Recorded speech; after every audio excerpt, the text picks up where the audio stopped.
London, January 1917. The recruiting poster dominates the wall outside Charing Cross Station. Bold letters across the top: "Join the Royal Flying Corps." Below, an artist's rendering of a young pilot standing beside his aircraft silk scarf, flowing goggles, pushed up, confident smile. Behind him, a biplane catches golden sunlight. The sky is impossibly blue. At the bottom, "The Knights of the Air await you." Lieutenant William Hargreaves, 19 years old, fresh from 6 months in the infantry, stops and stares. Hes on leave, 48 hours away from the trenches. His uniform still smells of mud and cordite. Under his fingernails, dirt that won't come clean no matter how hard he scrubs. In his mind, images he can't unscrub: Jenkins dying slowly from stomach wounds, screaming for his mother. Patterson's body hanging on the wire for 3 days. The rats. Hargreaves looks at the poster again. The clean pilot, the beautiful aircraft, the blue sky. No mud, no trenches, no rats. "Thinking about it, sir?" A sergeant stands beside him. Royal Flying Corps Recruiting Office. Crisp uniform. Wings badge gleaming on his chest. "Is it?" Hargreaves searches for words.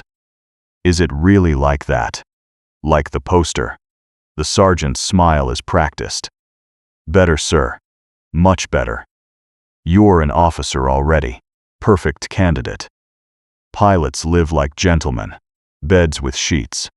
Hot meals. Officers mess with wine. And the flying." He gestures at the poster. "There is nothing like it in the world, sir. Nothing." "What about the fighting?" "Clean death, sir. Quick. Not like..." The sergeant glances at Hargreaves' muddy boots. "Not like the trenches. If you're hit, it's over in seconds. No suffering. No drowning in shell holes. Just a fall and then peace." Hargreaves thinks about Jenkins. "Took him 6 hours to die. And we're winning the air war, sir." "Nothing." "What about the fighting?" "Clean death, sir. Quick. Not like..." The sergeant glances at Hargreaves' muddy boots. "Not like the trenches. If you're hit, it's over in seconds." Hargreaves knows this is nonsense. Has seen German aircraft over the trenches. Fast, aggressive, deadly. But he wants to believe. "How long is the training?" 6 weeks, sir. For officers with military experience. Then straight to France. They need pilots desperately. Expansion of the Corps, you understand. We're building an air force that will win the war. 6 weeks. Hargreaves spent 6 months learning to be an infantry officer. Think about it. "Don't think too long, sir." The sergeant hands him a pamphlet. "The future of warfare is in the skies. Be part of history. Be a knight of the air." That evening, Hargreaves writes to his mother in Surrey. The letter is optimistic. He tells her about the RFC, about flying, about clean uniforms and hot meals, about the adventure of it all. He doesn't tell her about Jenkins, about the rats, about the screaming. He doesn't tell her Hes applying because Hes terrified of going back to the trenches.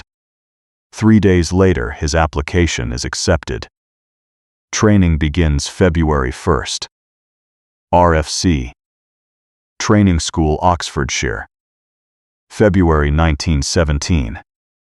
The Maurice Farman Shorthorn looks less like an aircraft, and more like a collection of sticks held together with wire and prayer. The fuselage is fabric stretched over a wooden frame. The wings are canvas. The engine, an 80-horsepower Renault, coughs and sputters when the mechanics spin the propeller. This is what you'll learn on, the instructor says. Flight Lieutenant Morrison, 26 years old, looks 50. Tired eyes. Hands that shake slightly when he lights his cigarette. Shez slow, shez stable, and shall kill you if you do something stupid. Hargreaves and 11 other cadets stand in a semicircle around the aircraft. They're all young, 18 to 23. All officers from other branches. All volunteers. All wearing brand new RFC uniforms that don't quite fit. How fast does it go? Someone asks. 60 miles per hour. Maybe 70 if you dive. Morrison drags on his cigarette. The Hun's Albatros does 110. Keep that in mind. What about combat training? This, from a tall Canadian named McLeod. Morrison's expression doesn't change. You'll get 15 hours in the air. Maybe 20, if we don't lose too many machines to training accidents. Then you go to France. They'll teach you about combat there. 15 hours. McLeod sounds incredulous. That's all? That's more than some get. Morrison drops his cigarette, grinds it under his boot. Last month we graduated a class after 12 hours because they needed replacements urgently. Half were dead within a week. Silence. Morrison looks at them, really looks at them for the first time. His voice softens. Listen. I'm going to teach you how to take off, fly straight and level, make gentle turns and land without killing yourself. That's all we have time for. The rest. He shakes his head. The rest, you'll learn by not dying. Now get in line. Hargreaves, you're first. The Shorthorn has 2 seats.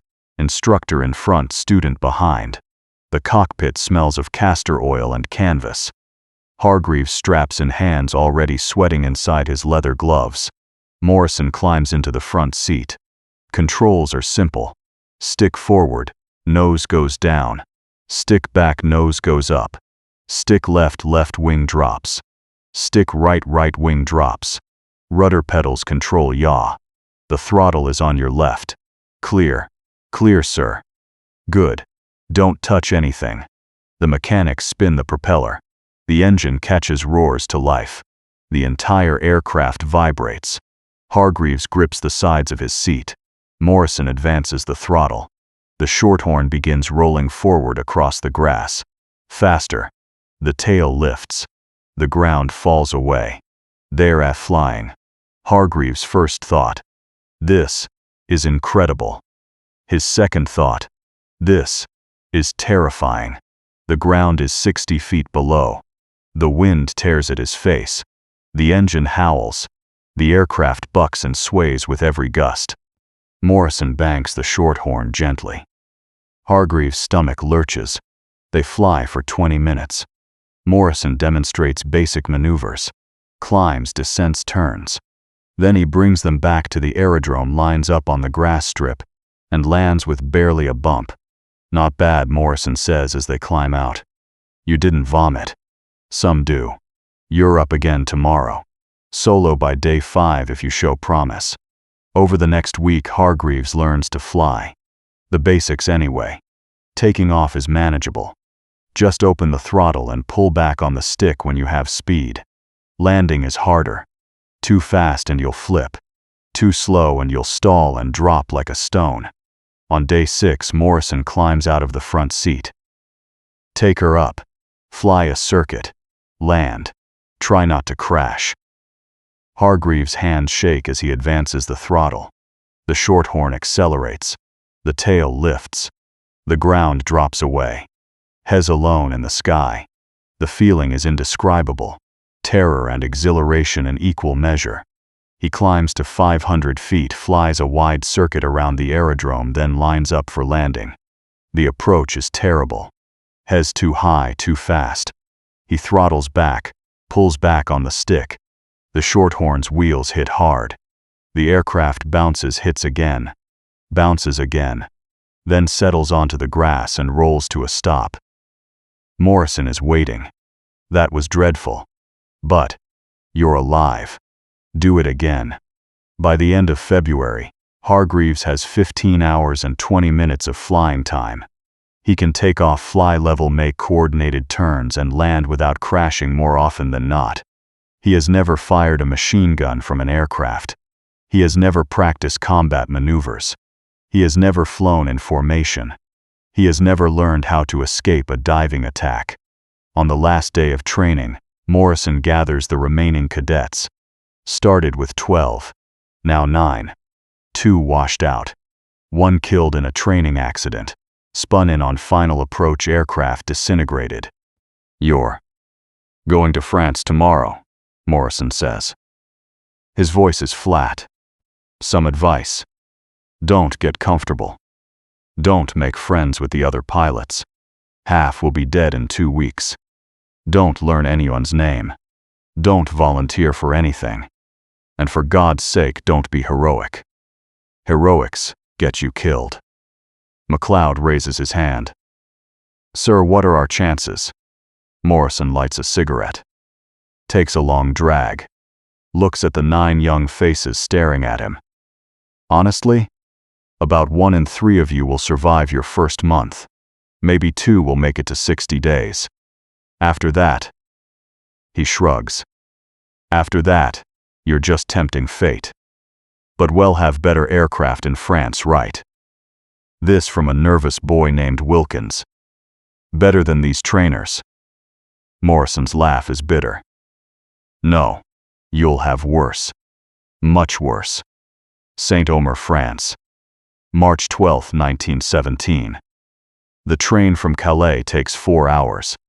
Through the windows, Hargreaves watches the French countryside roll past. Peaceful farmland.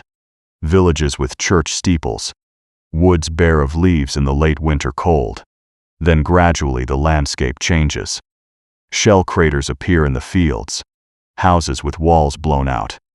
Trees reduced to blackened stumps. And in the distance, constant like distant thunder, the rumble of artillery. The Western Front. The train stops at a small station. An RFC lorry is waiting. Hargreaves and McLeod climb into the back with their kit bags. "First time in France?" the driver asks. "Yes. You'll love it." The driver's sarcasm is thick. "Nothing but wine women and glorious aerial combat. Just like the recruitment posters." The drive to the aerodrome takes 30 minutes. They pass columns of infantry marching toward the front. Ambulances heading the other direction. Red crosses painted on their sides. A field hospital with tents stretching into the distance. Then they arrive. RFC Aerodrome, Saint-Omer. Home of 56 Squadron. The field is mud. Aircraft are scattered across it.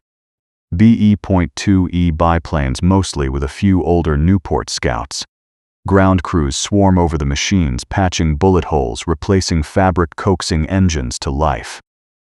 And pilots. Dozens of pilots.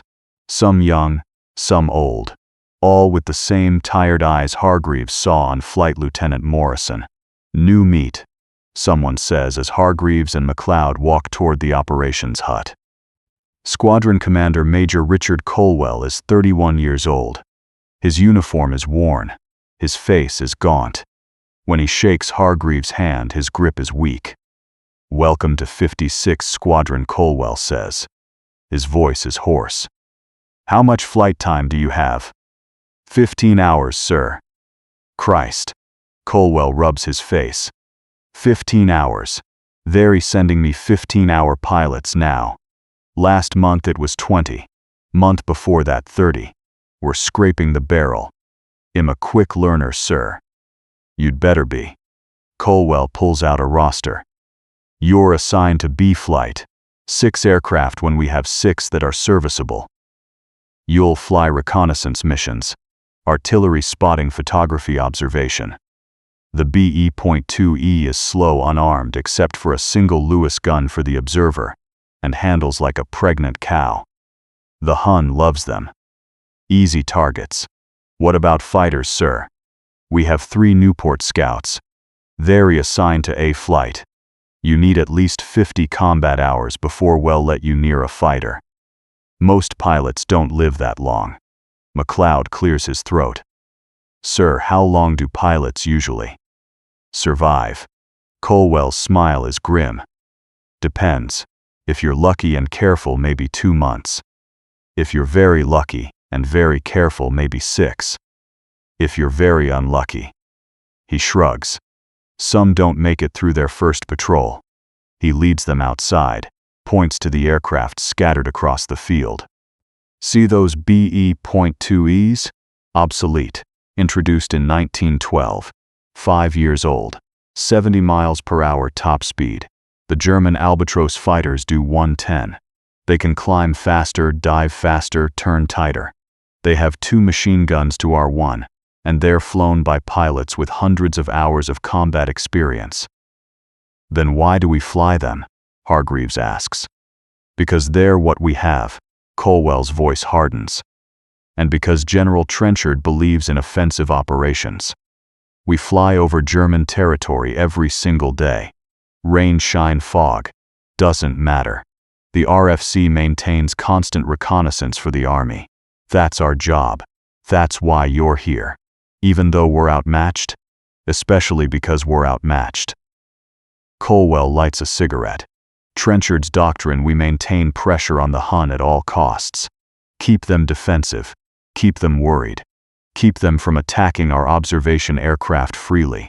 Yes, we take casualties. Heavy casualties. But we keep the Army informed. And that gentleman is worth dying for. Apparently. He walks them to a tent. Your quarters. Get settled. Briefing at 0600 tomorrow. First patrol at 0700. Dismissed. Inside the tent are 6 cots. 3 are occupied. Kit bags on bunks, personal items scattered around. 3 are empty. Wonder what happened to the guys who used these, MacLeod says, dropping his bag on an empty cot. Don't, says a voice. A pilot lies on one of the occupied cots.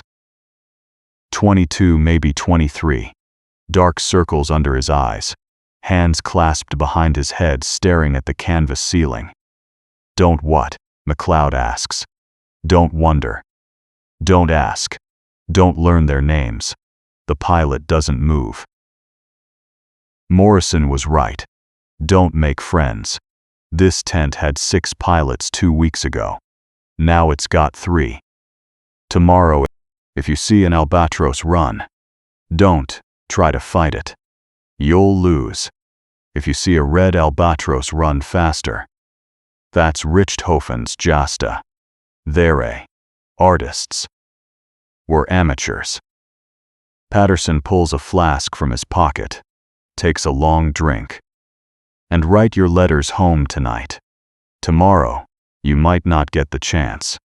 That evening, Hargreaves sits on his cot and writes to his mother. He tells her France is beautiful. The weather is fine. His squadron mates are brave. The aircraft are magnificent. He doesn't tell her about Patterson's flask. He doesn't tell her about the 3 empty cots. He doesn't tell her that his hands won't stop shaking. Outside, the artillery rumbles. In the distance, very lights arc into the darkening sky. The Western Front at twilight. Hargreaves tries to sleep. He can't. April 2nd, 1917, 0630 hours. The briefing hut is crowded. 12 pilots from B Flight. 6 aircrew.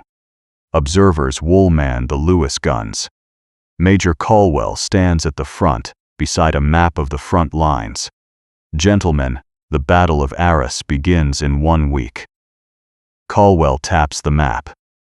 The Army is planning a major offensive. Largest since the Somme. Which means, we have work to do. Lots of work. He draws a line on the map. This morning's mission: photographic reconnaissance over Douai. 6 aircraft. We need pictures of German positions, artillery emplacements, trench lines. Standard altitude 8,000 feet. Flight time approximately 1 hour. Questions. Hargreaves raises his hand. What about enemy fighters, sir? 3 Jastas operate in this sector. Jasta 11, that's Richthofen's unit, has been active near Arras. Jasta 4 and Jasta 33 are farther south. You'll have a fighter escort. 2 Nieuports. They'll stay high and watch for bandits. Only 2 fighters to cover 6 bombers. That's all we can spare. Caldwell's expression hardens. B-Flight, you're the reconnaissance element. Your job is to complete the mission. The fighter's job is to give you time to escape if you're jumped. Don't expect them to win dogfights. Just get your photographs and come home. Clear? Clear, sir. 20 minutes later, Hargreaves stands beside his assigned aircraft. B.2E serial number 4112. Someone has painted a name on the fuselage, Lucky Lady. Below it a tally of missions 17. Someone crossed out the last 3 and wrote unlucky. His observer is Sergeant Thompson, 30 years old. Veteran of 40 missions. Calm eyes. First time up? Thompson asks. First combat mission, yes. Stick close to formation. Don't wander off. Keep your head on a swivel. Look around constantly. The Hun likes to dive out of the sun. If you see an enemy aircraft, call it out. Don't assume I've seen it. What if we're attacked? I'll use the Lewis gun. You'll fly evasive maneuvers. Try not to get us killed. Thompson pats the aircraft's fuselage. She's slow and she doesn't turn worth a damn, but she's sturdy. Takes a lot of punishment. Had this one shot to pieces twice. She's always brought me home. The engine starts with a roar. Castor oil smoke billows from the exhausts. Hargreaves runs through the pre-flight checks Magneto's fuel oil pressure controls. B-Flight, prepare for takeoff. Caldwell's voice over the speaking tube. One by one the 6 BE.2Es roll onto the grass strip and lumber into the air. Heavy. Sluggish. Like flying a lorry. They form up in 2 Vics of 3. V-shaped formations. Hargreaves is on the right wing of the 2nd Vic.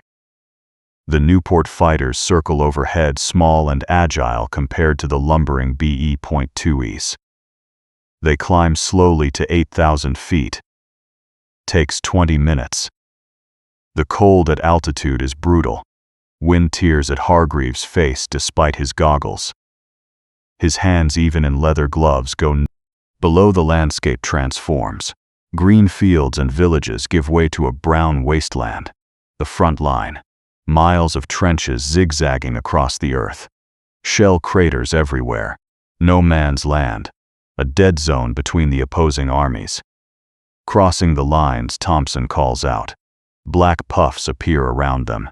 Anti-aircraft fire. The Germans call it flak. The British call it Archie. Whatever the name, it's deadly. A shell explodes 50 yards to their left. The concussion rocks the aircraft.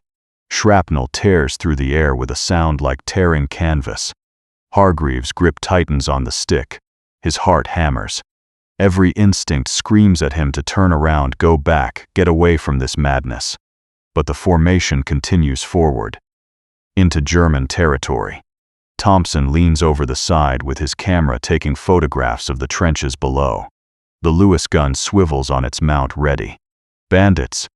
11 o'clock high. One of the Newport pilots calling out over the radio. Hargreaves looks up and left. Sunlight reflects off wings. Multiple aircraft. Diving. Albatros fighters, Thompson says calmly. 5 of them. Hold formation. The German aircraft are terrifyingly fast. They stoop like hawks, building speed in their dive. Hargreaves can see them clearly now. Sleek fuselages, shark-like, painted in bright colors.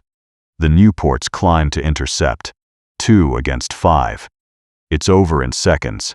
The lead Albatros ignores the Newports completely, dives past them, and latches onto the tail of the left-hand BE.2E in the lead Vic. Twin machine guns flashing. Tracers streaking through the air. The BE.2E's engine explodes. Smoke and flame pour from the cowling. The aircraft noses over into a steep dive. Break. Break formation. Someone screams over the radio. The neat Vics disintegrate.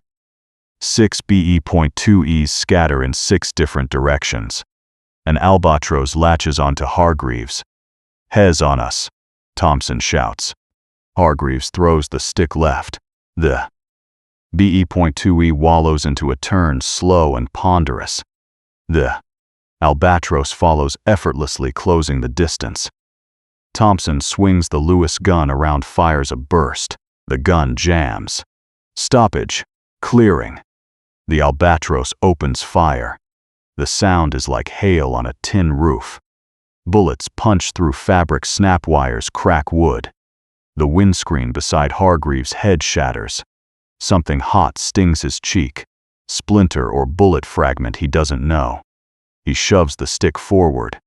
The BE.2E's nose drops. They're diving now, picking up speed, the engine screaming. The albatross follows. More bullets. The left wing erupts in a line of holes, fabric peeling back. A control wire snaps with a musical twang. "Can't shake him," Hargreaves yells. Thompson has cleared the jam, fires back.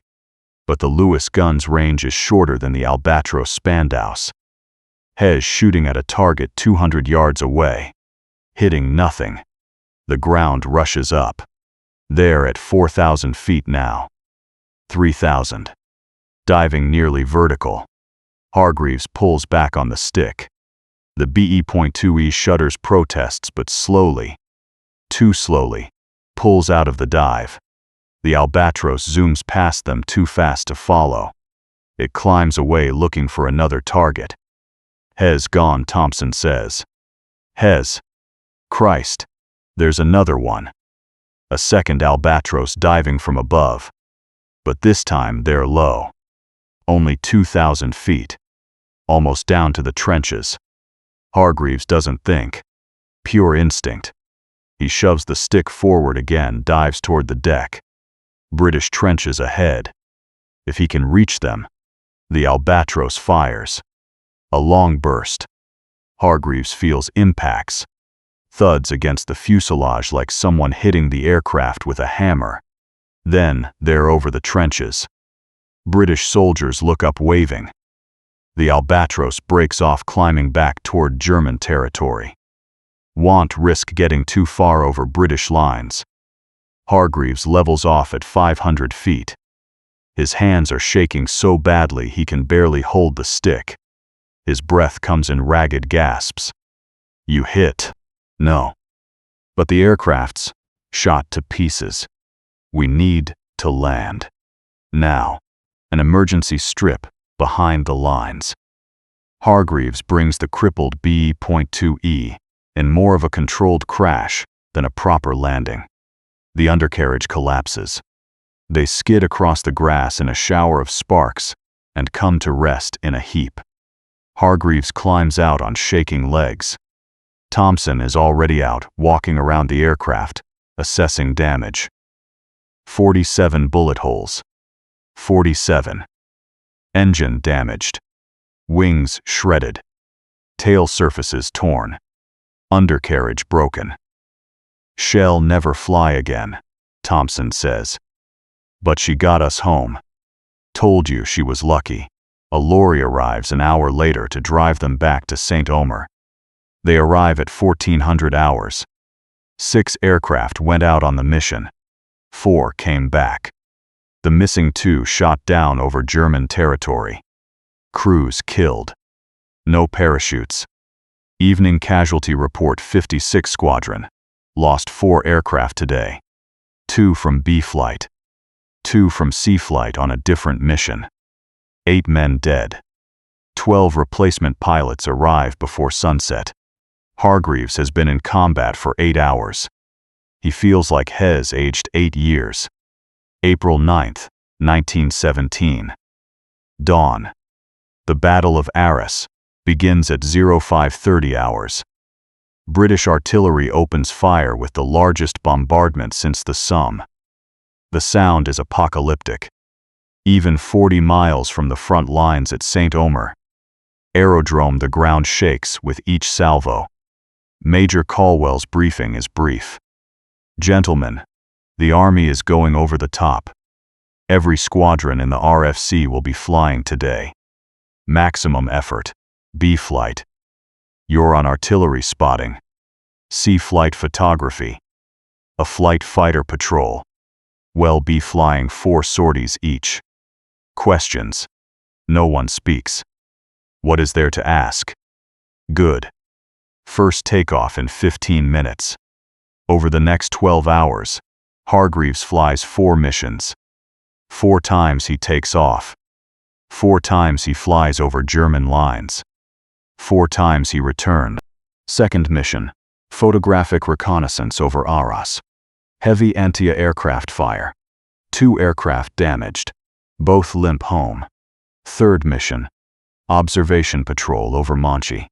Attacked by 6 German fighters. Running fight back to British lines. 1 BE.2E lost. Hargreaves' aircraft takes 12 bullet holes. Fourth mission, twilight reconnaissance. Quiet. No enemy aircraft. But the exhaustion nearly kills him. He almost falls asleep at the controls. Thompson has to shake him awake on the approach to landing. By nightfall, 56 Squadron has lost 8 aircraft. 12 men dead or missing. 16 replacement pilots arrive from England. In the officers' mess no one speaks. They eat mechanically, drink heavily, go to bed. Hargreaves lies on his cot staring at the canvas ceiling. Tomorrow it starts again. April 10th, April 11, April 12. 3 days blur together. Missions at dawn. Missions at noon. Missions at sunset. Sometimes they're attacked. Sometimes they aren't. Sometimes they complete the mission. Sometimes they abort. The casualty list grows. Patterson, the pilot who welcomed Hargreaves on his first day, who had 18 days of experience, doesn't return from a mission on April 11. Shot down over Douai. No parachute. No chance. McLeod, Hargreaves' friend from training, lasts until April 13. Mid-air collision during a dogfight. Both aircraft disintegrated. No bodies recovered. Wilkins, the nervous boy from training, makes it to April 14th. Engine failure during takeoff. Aircraft stalled and spun into the ground. Killed instantly. By April 15, Hargreaves has been in France for exactly 17 days. Has flown 23 combat missions. Has survived 5 fighter attacks. Has been shot down once. Has one of the senior pilots in B flight now. Not because of skill. Not because of bravery. Because everyone else is dead. April 16, 19.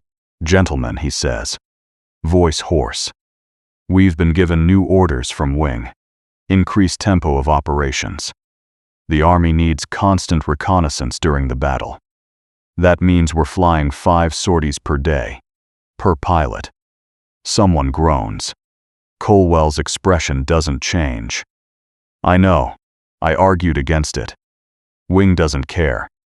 General Trenchard's policy: maintain offensive pressure at all costs. So that's what we'll do. He pauses. Drags on his cigarette. Exhales slowly. I'm going to be honest with you. The statistics from Wing came through yesterday. Since April 1st, the RFC has lost 175 aircraft. 211 aircrew killed or missing. 67 taken prisoner. Silence. Absolute silence. That's in 16 days, Colwell continues. The German losses? 39 aircraft. The kill ratio is more than 4 to 1. In their favor. He taps ash onto the floor. The average new pilot arriving in France this month survives 93 flying hours. That's about 11 days. Some last longer. Some last... He trails off. Some last 1 mission. Hargreaves does the math. 17 days. Has already beaten the average. Why are we losing so badly? Someone asks. Because our aircraft are obsolete. Because they have more experienced pilots. Because we're flying over their territory, which means they choose when and where to engage. Because we're stretched thin. Too many missions, not enough aircraft. Because Trenchard won't change his doctrine. Colwell's voice cracks. Because we're losing this air war and High Command won't admit it. He straightens, takes a breath. But we have our orders. First mission launches in 30 minutes. Escort bombers to Douai. Expect heavy fighter opposition. Dismissed. The morning mission is a disaster. 6 BE.2s escorting 3 bombers. Attacked by at least 12 German fighters. The bombers never reach their target. 2 are shot down immediately. The third jettisons its bombs and runs for home. The B-2Es scatter. Hargreaves finds himself alone, an albatross on his tail, his observer's gun jammed again. He dives, climbs, turns. Nothing shakes the German fighter. It stays on him, persistent, patient firing in short bursts. A bullet punches through the cockpit, combing inches from Hargreaves' head. Another shatters his compass. His controls feel mushy. Cables damaged. Then, salvation. A British Nieuport fighter drops out of nowhere, guns blazing. The albatross breaks off, climbs away. Hargreaves limps back to Saint-Omer. Lands with half his tail shot away. 3 more missions that day. 3 more narrow escapes. By evening, 56 Squadron has lost 11 aircraft. 15 men. 24 replacement pilots arrive. They look like children, fresh-faced, optimistic, eager. One of them, a boy named Hastings, couldn't be more than 18, approaches Hargreaves in the mess. "Sir, I'm assigned to B flight. Wondered if you could give me some advice. For tomorrow." Hargreaves looks at him. Remembers Patterson's words from 17 days ago. Don't make friends. Don't learn names. But he can't help it. Stay in formation, Hargreaves says. Watch the sun. If you're attacked, don't try to fight. Run for home. And, he hesitates, and don't expect to survive. Expect to die. That way, if you make it through the day, it's a pleasant surprise. Hastings' smile falters. That's your advice. That's the only advice that matters. Hastings doesn't survive his first mission. Shot down on the morning patrol April 17th. Lasted less than 24 hours in France. April 21, 1917. The mission, Recambray. Photograph German positions. Return, safely. Simple. In theory. They crossed the lines at 9,000 feet. Cold. Bitter cold.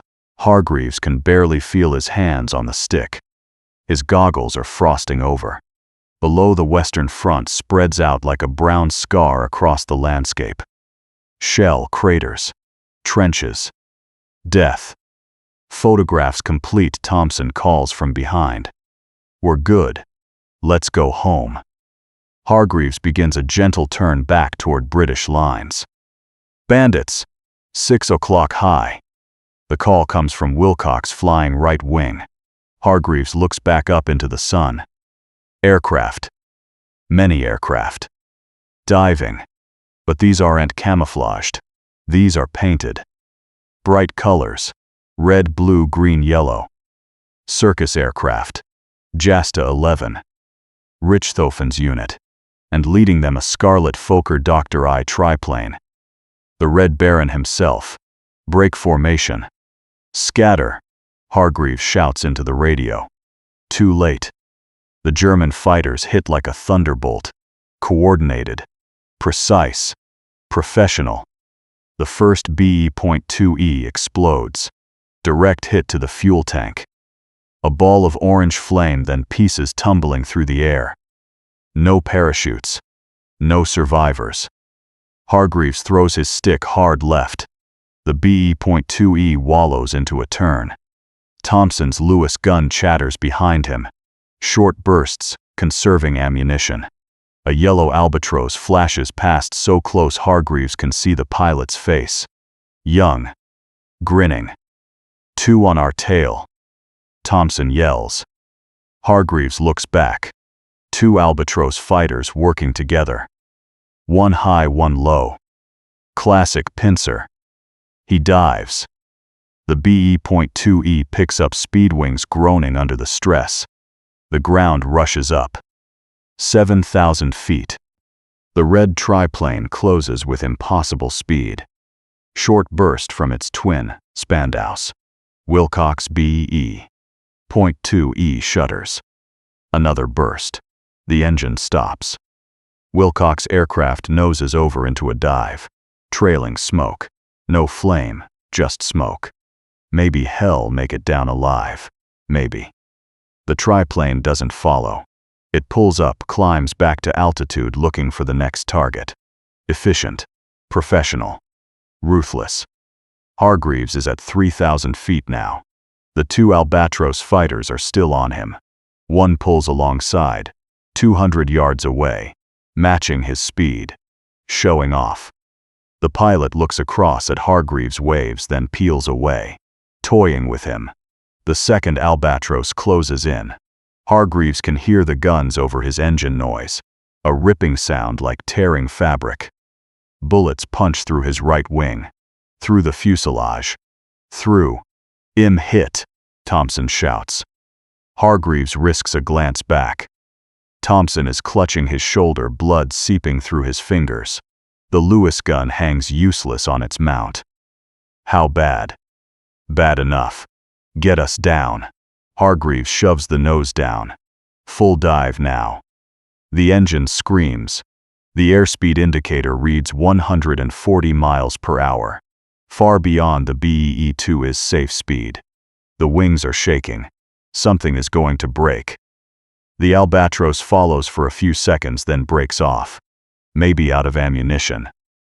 4 aircraft went out this morning. 1 came back. The mission report. 3 aircraft lost. 1 destroyed by fire. 2 shot down by fighters. 5 men dead. 1 wounded. Enemy aircraft encountered Jasta 11, led by Manfred von Richthofen. Combat result: Jasta 11, 4 victories. 56, Squadron 0. That evening, Hargreaves sits alone in the mess. Can't eat. Can't drink. Can't think. Major Caldwell sits down across from him. Says nothing for a long moment. 21 days, Caldwell finally says. You've been here 21 days. That's. He trails off. That's remarkable. Most don't make it past 11. Doesn't feel remarkable. Feels like luck. Bad luck watching everyone else die. It is luck. Caldwell pours himself a whiskey.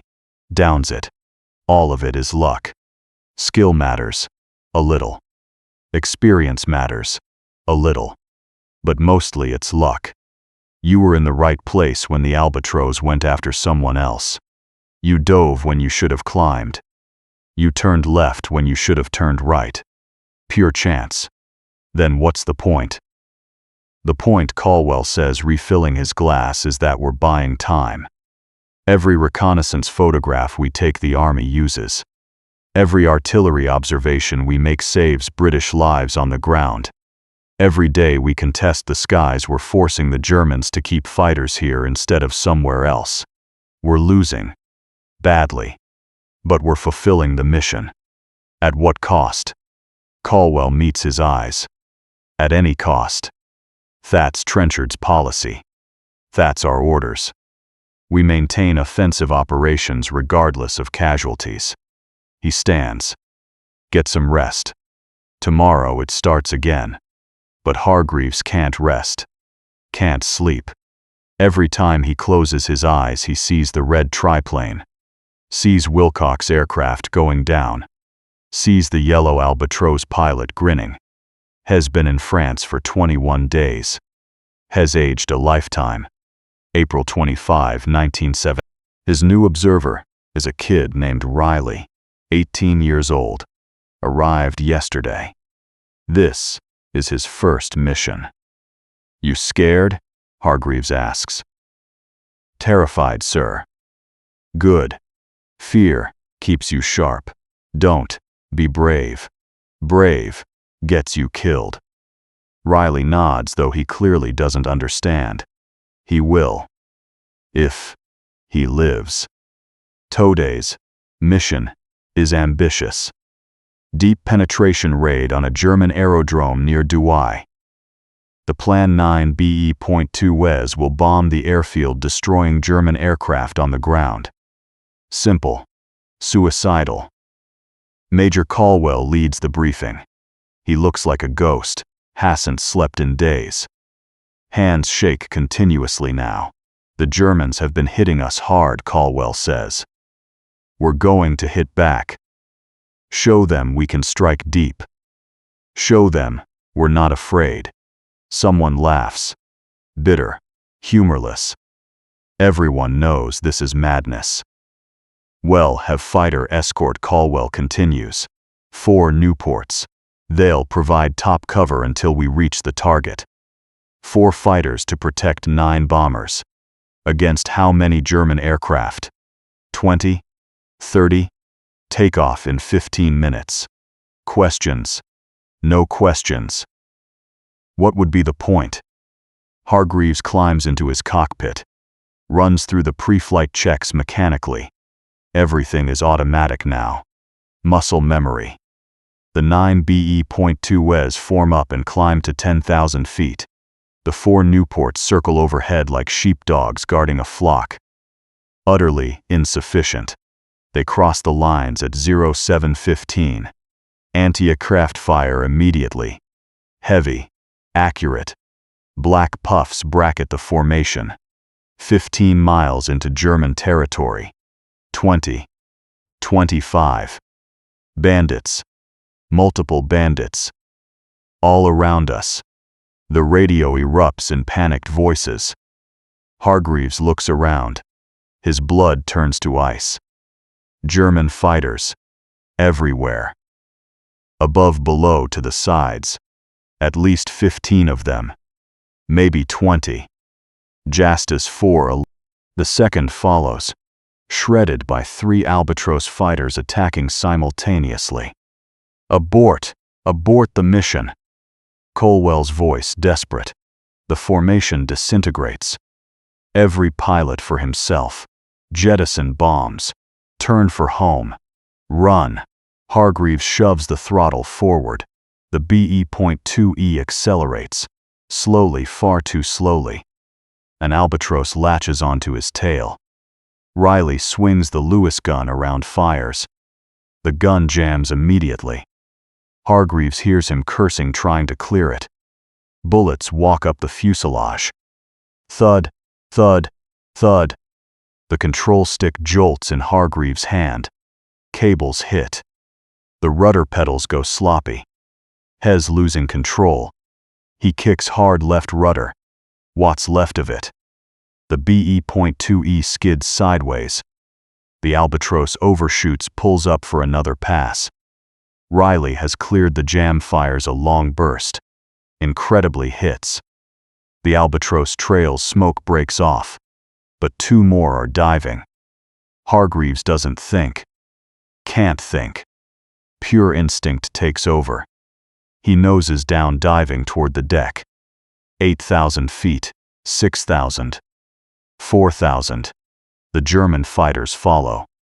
2,000 feet. The ground is rushing up. Fields, roads, a village. Hargreaves pulls back on the stick. Nothing happens. The elevator cables are severed. Hez going to hit. He grabs the trim wheel, spins it desperately. The nose comes up. Slowly. Too slowly. The BE.2E skims across a field, belly brushing the wheat. Wheels touch. The undercarriage collapses instantly. They skid, bouncing wingtip, digging into the earth. The aircraft spins. Once. Twice. Comes to rest in a twisted heap. Hargreaves hangs in his straps. Head ringing. Blood in his mouth. Can't see. Goggles shattered. Riley. You alive? No answer. Hargreaves unmuckles, drops to the ground. Staggers to the rear cockpit. Riley is slumped over, unconscious. Blood matting his hair. But breathing. Professional courtesy. They're down out of the fight. No need to murder them. Minutes later, British infantry appears, a patrol scouring no man's land. They help Hargreaves pull Riley from the wreck. "You're in the British lines, sir," a sergeant says. "Barely. Another 100 yards and you'd have landed in Jerry's lap." They're carried back to an aid station. Riley wakes up confused. Concussion, broken ribs, but alive. A lorry takes them back to St. Omer. They arrive at 1400 hours. 9 aircraft launched this morning. 4 came back. 5 lost. 10 men dead. 2 wounded. Hargreaves and Riley. The mission total failure. Never reached the target. Never dropped a bomb. The cost 5 aircraft, 10 men, all for nothing. That evening, Major Caldwell shoots himself. They find him in his quarters. Service revolver. Single shot. No note. No explanation. But everyone understands. The weight of command. The casualty lists. The futile missions. The knowledge that you're sending men to die for objectives that don't matter. Caldwell had commanded 56 Squadron for 11 weeks. Watched 200 men cycle through his unit. Watched most of them die. He couldn't watch anymore. Squadron command passes to Major Landon, transferred from another unit. He arrives the next morning. Looks at the roster. Looks at the casualty reports. "Christ," he says. "They're sending me 15 pilots to command a full squadron. 15. We should have 40. Hargreaves is now senior flight commander of B Flight. 25 days in France. 42 combat missions. More than anyone else in the squadron. Hes 23 years old. He feels 90. April 30, 1917. Final day. The April casualty reports arrive from RFC Wing headquarters. Major Landon reads them aloud to the assembled pilots. Royal Flying Corps casualties for April 1917. 245 aircraft destroyed or written off. 211 aircrew killed in action. 108 taken prisoner. 316 total casualties. He looks up. German casualties for the same period, 66 aircraft. Casualty ratio nearly 4-to-1 in their favor. Someone whispers Bloody April. The name sticks. It will be remembered that way forever. Bloody April. 56 Squadron specifically. Landon continues lost. 38 aircraft this month. 49 men killed or missing. 11 wounded. We've received 63 replacement pilots. 23 are already dead. He sets down the paper. Effective May 1st, we're receiving new aircraft. TMI-5A fighters. Competitive with the Albatros. Finally. Also, training standards are being raised. New pilots will receive 40 hours instead of 15. Better tactics instruction. Better gunnery training. Too late for this month, someone mutters. Yes. Too late for April. Landon's voice is firm, but not too late for May. Not too late for June. We're learning from our mistakes. The Germans won April, but they won't win the war. After the briefing, Hargreaves walks to the flight line. Looks at the new SE.5A fighters being assembled. Sleek. Fast. Twin guns. 1 synchronized Vickers, 1 overwing Lewis. Finally, aircraft that can fight the Albatros on equal terms. Thompson finds him there. His arm is in a sling. The shoulder wound from April 21. Hes being sent back to England. Unfit for combat duty. "You made it," Thompson says. "Through April." "That's..." He shakes his head. "That's impossible. You know that, right? The odds against surviving 25 days are astronomical." "I know. How do you feel?" Hargreaves doesn't answer immediately. How does he feel? Exhausted. Traumatized. Guilty. Angry. Numb. Empty, he finally says. "I feel empty." That's normal. Or as normal as anything gets in this war. Thompson claps him on the good shoulder. Take care of yourself, Hargreaves. Don't be a hero. Heroes die young. Be a coward. Cowards live. Thompson leaves on the morning train. Hargreaves never sees him again. That evening, Hargreaves sits in his tent, the same tent he moved into on March 12. Of the 6 pilots who occupied it, then Hes the only one left. The other 5, Patterson, McLeod, Wilkins, Foster, and Stewart, all dead.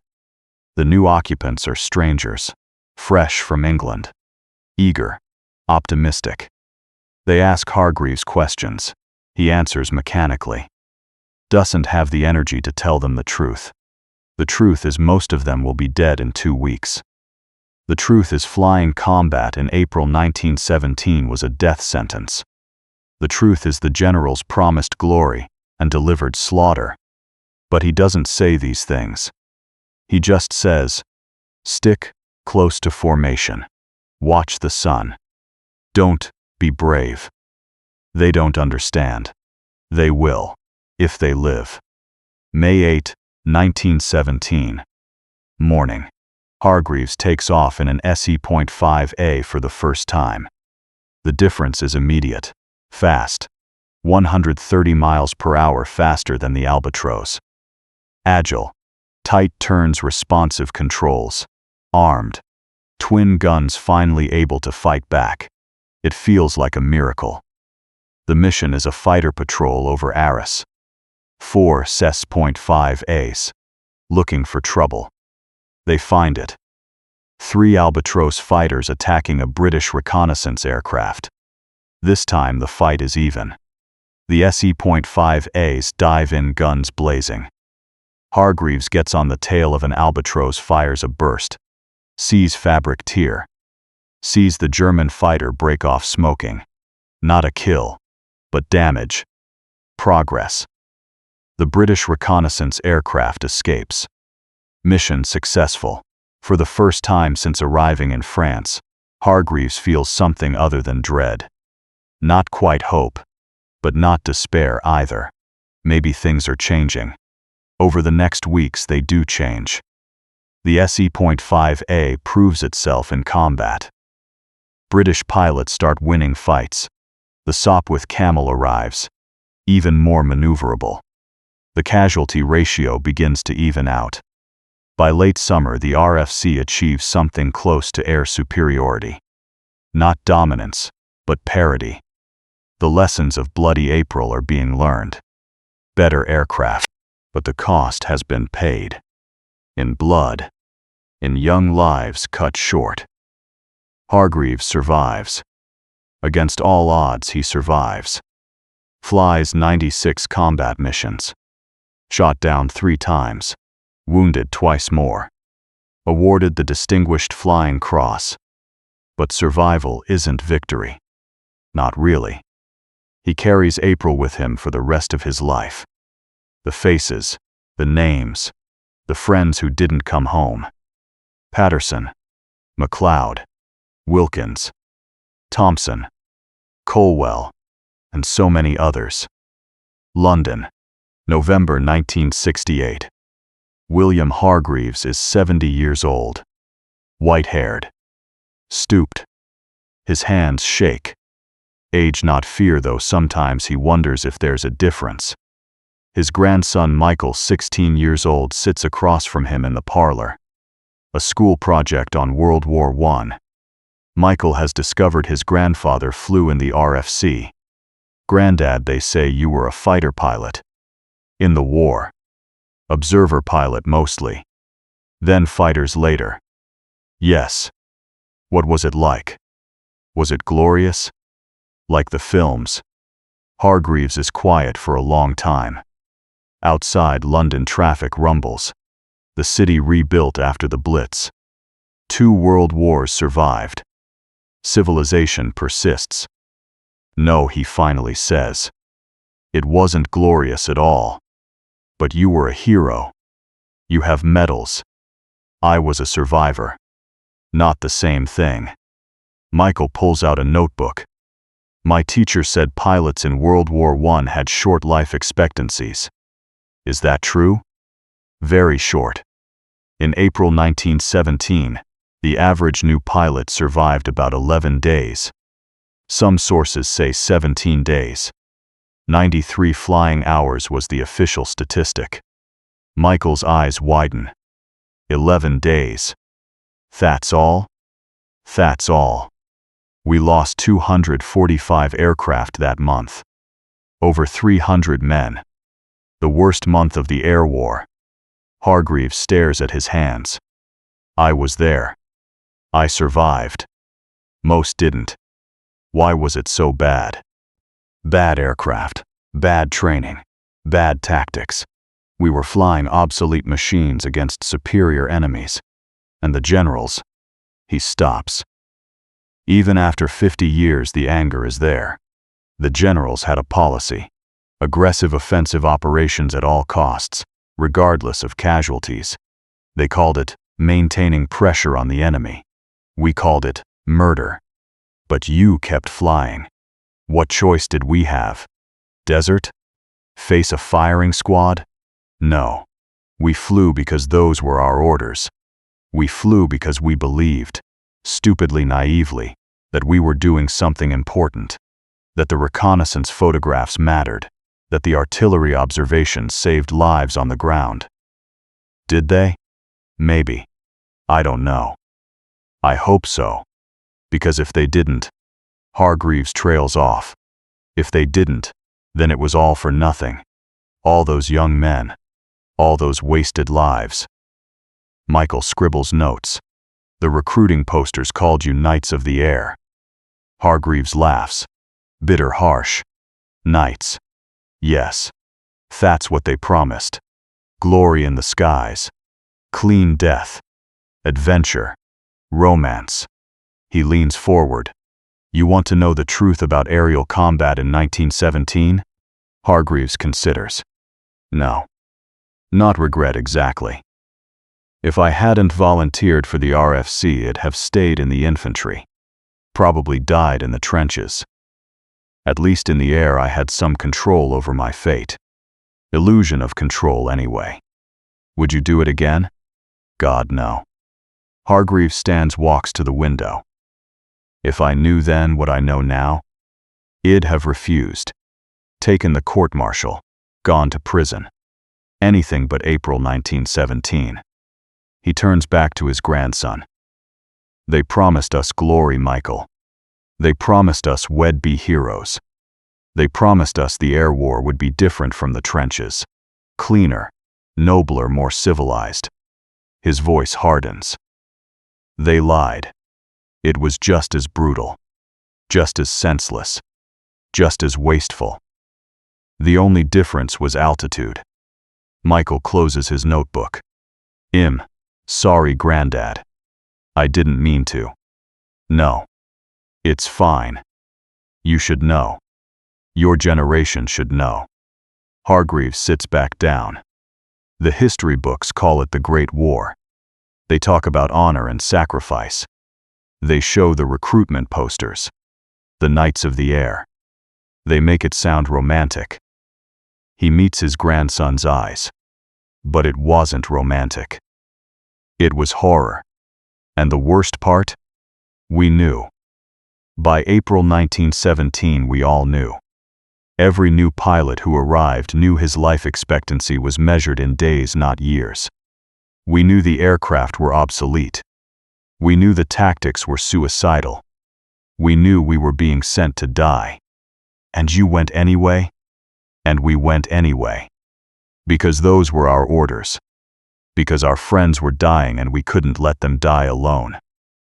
Because we were too proud to quit. Because we were 19 years old and stupid and convinced we'd be the exception. That we'd be the lucky ones. You want to put something in your school report? Hargreaves says. Put this. In April 1917, the Royal Flying Corps lost more than 300 men. Average age 22. Average survival time 11 to 17 days. They died following orders. They died believing they were serving their country. They died for, what? A few reconnaissance photographs? A few hours of aerial superiority? Was it worth it? Was it? I don't know. I've spent 50 years trying to answer that question. Still don't know. He leans back, closes his eyes. What I do know is this: the generals promised glory. They promised we'd be heroes. They promised the air war would win the war. And did it? Eventually, yes. But not in April 1917. In April we lost. Badly. And the price? He opens his eyes. The price was paid by boys barely old enough to shave. The price was 245 aircraft, 316 casualties. The price was a generation of young men who should have lived long lives, should have had families, should have grown old. But they didn't. No. They didn't. They got 11 days, 17 days, 93 flying hours. They got to be knights of the air. For a week, maybe 2. And then they got to be dead. Hargreaves stands. The conversation is over. Hess said more than he intended. More than Hess said to anyone ever. Granddad? Yes. Were you scared? When you flew? Every single day. Every single mission. Every single takeoff. I was terrified. But you did it anyway. But I did it anyway. Because that's what we did. That's what young men do in wartime. We follow orders. We do our duty. We die for promises that turn out to be lies. He walks to the door, then pauses. One more thing for your report, Michael. Tell your teacher this World War I aviation wasn't glorious.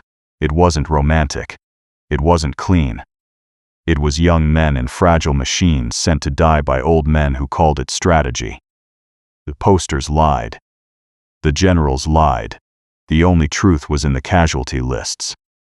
And April 1917 was the month we learned the price of those lies. The month we discovered that glory in the skies was just mud in the trenches with better scenery. The month we realized that 17 days was all you got. He walks out, leaving his grandson with a notebook full of truths that will never appear in the history books. April 1917. Royal Flying Corps casualties. 245 aircraft lost, 211 aircrew killed in action, 108 taken prisoner, 316 total casualties. German Luftstreitkräfte. Casualties 66 aircraft lost, casualty ratio 3.71 in favor of Germany. Statistical reality. Average life expectancy of new RFC pilot 93 flying hours. At 8 to 10 hours flying per day. Approximately 11 days. Some statistics cite 17 days average survival. Individual results varied wildly. Some died on first mission. Some survived months. Why it happened? Obsolete. British aircraft superior. German tactics and experience. RFC policy of constant offensive operations over enemy territory. Inadequate pilot training. No parachutes issued to RFC pilots. Numerical disadvantage in fighter aircraft. The turning point. May 1917. Introduction of SE-Taish 5A and Sopwith Camel. Improved training standards. New tactics. By summer 1917, RFC achieved air superiority. But April's losses were never forgotten. The legacy. William Hargreaves survived the war. 96 combat missions. 3 times shot down. 2 wounds. Distinguished Flying Cross. Died 1974. Age 76. Never spoke publicly about April 1917. His medals are in a museum. His nightmares died with him. The generals were right about one thing: air power helped win World War I. But they never told the pilots the cost would be measured in days. 11 days. 17 days. 93 flying hours. That was the promise. That was the price. That was Bloody April.